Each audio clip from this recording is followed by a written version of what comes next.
கன்னியாகுமரி மாவட்டத்தில் பெய்து வரும் தொடர் மழை காரணமாக முன்சிறை பகுதியில் வட்டார வளர்ச்சி அலுவலகம் செல்லும் பிரதான சாலை தண்ணீரில் மூழ்கியுள்ளது. இது பற்றிய மேலும் விவரங்களை எமது செய்தியாளர் ராஜேந்திர பிரசாத்திடம் கேட்டு பெறலாம். வணக்கம் ராஜேந்திர பிரசாத், தற்போது அந்த பகுதியில் நிலவக்கூடிய சூழல் என்னவாக இருக்கிறது? பொதுமக்கள் என்னென்ன சிரமங்களை சந்தித்து வருகிறார்கள்? என்ன நிலவரம் அங்கு? வணக்கம். அதாவது குமரி மாவட்டத்தில் கடந்த 2 நாட்களாக பெய்து வந்த தொடர் மழை காரணமாக மாவட்டத்தின் பல்வேறு பகுதிகளில் தாழ்வான பகுதிகளில் குடியிருப்பு பகுதிகள் விவசாய நிலங்களுக்குள் தண்ணீர் தேங்கி பலத்த சேதங்களை ஏற்படுத்தி வரும் நிலையில் தற்போது நாம் இருக்கக்கூடிய இந்த பகுதியானது முன்சிறை வட்டார வளர்ச்சி அலுவலகம் செல்லக்கூடிய பிரதான சாலையாகும். இந்த சாலையின் இருபுறங்களும் சுமார் 200க்கும் மேற்பட்ட குடியிருப்புகள் அமைந்துள்ளன. இந்த பகுதியில் வசிக்கக்கூடிய மக்கள் அனைவரும் வயது முதிர்ந்தவர்களும் பள்ளி கல்லூரி அரசு அலுவலகங்கள் வேலை செய்யக்கூடிய மக்களாக காணப்பட்டு வருகின்றனர். இவர்கள் தொடர்ச்சியாக இந்த பகுதியில் மழை பெய்யும் போதெல்லாம் இந்த பகுதியிலிருந்து சுமார் கழுத்தளவு தண்ணீரானது தேங்கி நிற்கும். நேற்று கடந்த 2 நாட்களாக பெய்த மழை இந்த தண்ணீரானது அணை தண்ணியோ அல்லது மற்ற தண்ணிகளோ எதுவும் கிடையாது.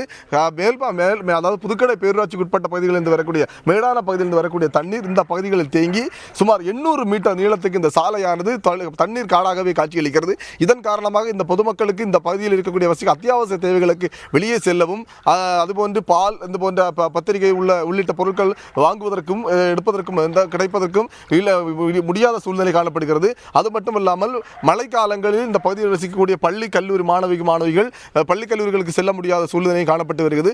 தொடர்ச்சியாக இந்த மழை இந்த பகுதியில் தேங்கி நிற்பதால் இந்த பகுதியில் உள்ள மக்கள் மழைநீர் வடிகால் ஓடைகளை முறையாக சீரமைத்து அந்த தண்ணீர் தேங்காதவாறு நடவடிக்கை எடுக்க வேண்டும் என்று தொடர் கோரிக்கைகள் வைத்து வருகின்றன. ஆனால் ஊராட்சி நிர்வாகமும் மாவட்ட நிர்வாகமும் எந்த விதமான நடவடிக்கை எடுக்கவில்லை என்ற குற்றச்சாட்டையே தொடர்ந்து வைத்து வருகின்றனர்.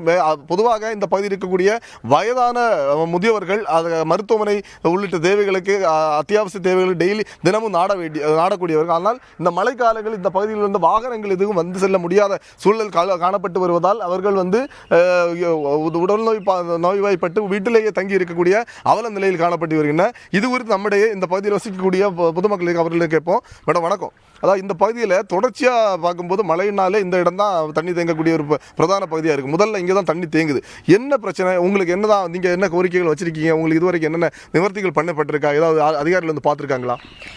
கோரிக்கைகள் நிறைய வச்சுருக்கு. ஆனால் நிவர்த்திகள் எதுவுமே வரல. நாங்கள் சீஃப் மினிஸ்டரோட போர்ட்டலில் ஒரு கம்ப்ளைண்ட் போட்டதுக்கு ஆஃபீஸர் என்ன ரிப்ளை கொடுத்துருக்காங்கன்னா, ஆல்ரெடி எல்லாமே தண்ணியெல்லாம் ஒழிச்சாச்சு, இங்கே தண்ணி பிரச்சனை எதுவுமே இல்லை, ரோடெல்லாம் சரி பண்ணியாச்சு, அப்படி ரிப்ளையே வந்திருக்கு அவங்களுக்கு. என் ஹஸ்பண்ட் போட்ட கொரிக்கு நேற்றுக்கு மினிஸ்டரோட ஒரு பேட்டி பார்த்தோம். அவர் என்ன சொல்கிறாருன்னா, அவருக்கு இதை பற்றி ஏதாவது ஐடியா இருக்கான்னு தெரியல. அவர் பிரிட்ஜுக்கு அடியில் பிளாக்கை சரி பண்ணியாச்சுன்னு தான் சொல்கிறாரு. இது டேம் வாட்டரே கிடையாது, ரெயின் வாட்டர் ஒரே மழையில் வந்துடும். இதுக்கு பிரிட்ஜுக்கு அடியில் பிளாக்கு சரி பண்ணுறது இதுக்கான சொல்யூஷன் கிடையாது.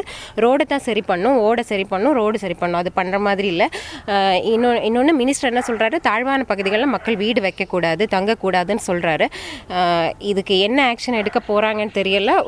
2 வருஷமாக நாங்கள் இதையே சொல்லிட்டு இருக்கோம். இதே மினிஸ்டர், ஆனரபிள் மினிஸ்டர் மனோ தங்கராஜ் கிட்ட 2021 இது சொல்லியிருக்கோம். அவர் பார்த்துருக்காரு இந்த தண்ணியை. ஆனாலும் நேற்றுக்கு அவர் சொல்கிறத பார்த்தா அவருக்கு இதை பற்றி எந்த ஐடியாவும் இல்லாத மாதிரி தான் பேசுகிறாரு. எம்எல்ஏ எம்பி எல்லார்கிட்டையும் கோரிக்கைகள் கொடுத்துருக்கோம். யாருமே இது வரைக்கும் எந்த ஆக்ஷனும் எடுத்தது கிடையாது. இன்னொன்று இங்கே இருக்கிற லோக்கல் ஆஃபீஸர்ஸ், பிடிஓ, சேர்மன், இவங்க எல்லாம் இதை கண்டுக்கிறதே இல்லை. யாராவது கலெக்டர், டெப்யூட்டி கலெக்டர் அந்த மாதிரி வந்தாங்கன்னா கூட இங்கே கொண்டு வந்து காமிக்கிறதோ. விவரங்களுக்கு நன்றி ராஜேந்திர பிரசாத். செய்திகளை உடனுக்குடன் தெரிந்து கொள்ள உடனே சப்ஸ்கிரைப் பண்ணுங்க.